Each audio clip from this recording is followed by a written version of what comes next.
महाराज जी के चरणों में मेरा त्रिबार नमोस्तु नमोस्तु नमोस्तु। क्षुल्लक जी के चरणों में इच्छामि इच्छामि इच्छामि। महाराज जी, मेरा प्रश्न यह है कि अकाल मरण किसे कहते हैं, और यदि आयु निश्चित है तो अकाल मरण कैसे होता है? देखिए, सबसे पहली बात, अकाल मरण शब्द की बात समझो। हम जितनी आयु लेकर आए, अगर वो आयु पूरी हो गई तो सकाल मरण, और आयु असमय में पूरी हुई तो अकाल मरण।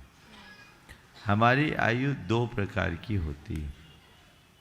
शास्त्र की भाषा में उसे कहते हैं निरुपक्रम आयु और सोपक्रम आयु।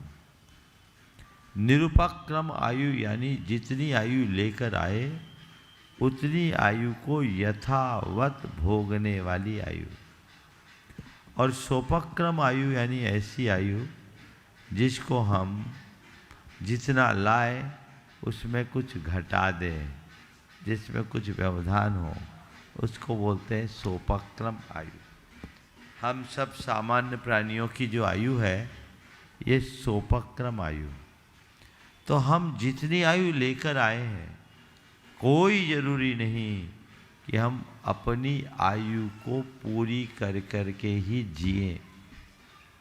हम असमय में भी अपनी आयु को खपा सकते हैं, और असमय में खपाए गए इसी आयु को अकाल मरण कहते हैं। समझ गए? इसके लिए एक शब्द आया है कदली घात मरण। क्या आया? कदली घात मरण किसको बोलते हैं? केले का जो पेड़ होता है वह एक ही बार फलता है, और एक बार फलने के बाद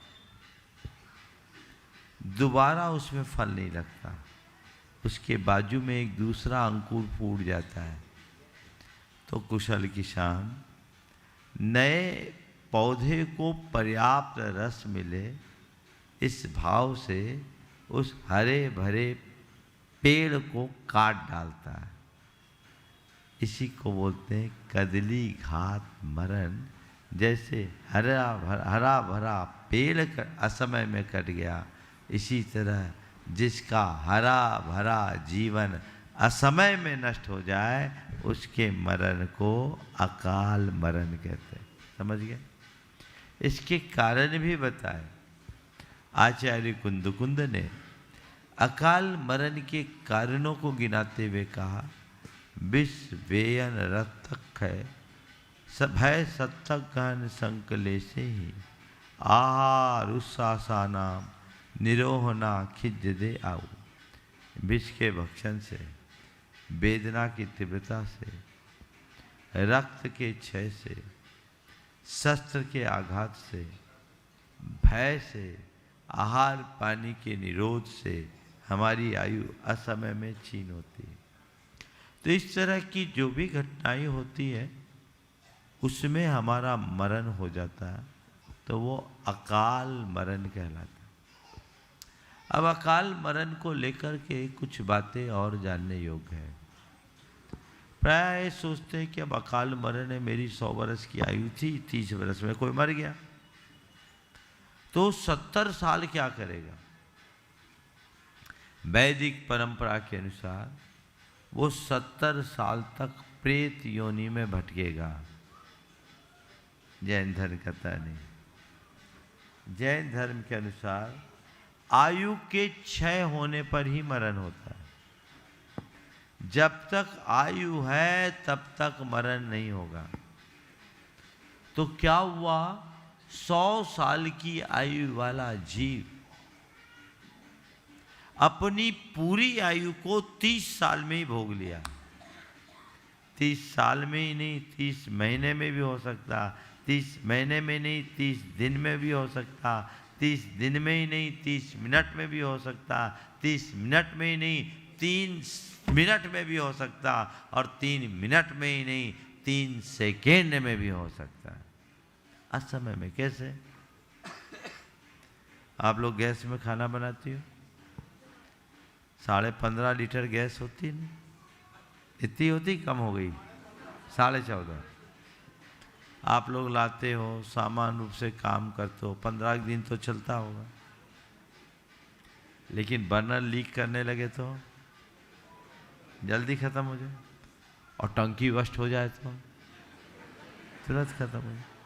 तो अगर हमारी आयु सिस्टम से चले तो पूरी चलेगी, सिस्टम गड़बड़ा जाए तो जल्दी खत्म होगी, और सिस्टम पूरी तरह बस्ट हो जाए तो पल में चले जाएगी। इसको बोलते हैं अकाल मरण।